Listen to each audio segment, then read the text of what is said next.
تازہ ترین ویڈیوز کے لیے ہمارا چینل سبسکرائب کیجیے اور بیل آئیکن پر بھی کلک کریں تاکہ ہر ویڈیو آپ کو ملے سب سے پہلے۔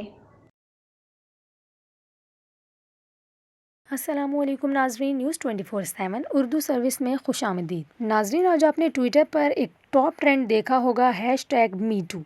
آخر یہ لوگ اس کے بارے میں کیوں اتنی بات کر رہے ہیں، کیوں یہ ٹاپ ٹرینڈ کر رہا ہے، یہ ہم آپ کو بتائیں گے اس ویڈیو میں۔ پاکستان کے معروف اور سینئر اداکار نعمان اعجاز اپنے ایک انٹرویو کی وجہ سے شدید تنقید کی زد میں ہے، جس میں وہ دیگر خواتین کے ساتھ افیئر کی بات کرتے ہیں۔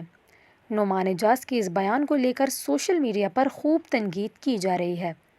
مایہ ناز اداکار نعمان اعجاز کا کہنا ہے کہ ہم آرٹسٹ لوگ بہت زیادہ عاشق مزاج ہوتے ہیں۔ انہوں نے کہا کہ مجھے تو ہر لمحہ اور روزانہ محبت ہوتی ہے، میں بہت زیادہ محبت کرنے والا شخص ہوں، مجھے خوبصورت اور مشکل خاتون سے ہی سب سے زیادہ عشق ہوتا ہے۔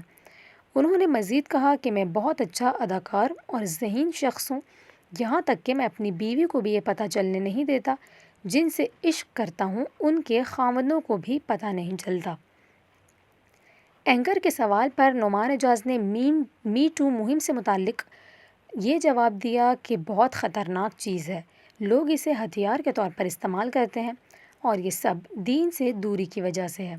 سوشل میڈیا پر نعمان اعجاز پر خوب تنقید کی جا رہی ہے۔ صارفین کا کہنا ہے کہ اداکار کھلے عام اپنی اہلیہ کو دھوکہ دینے کا اعتراف کر رہے ہیں اور یہ ایک ایسی چیز نہیں جس کو سراہا جائے۔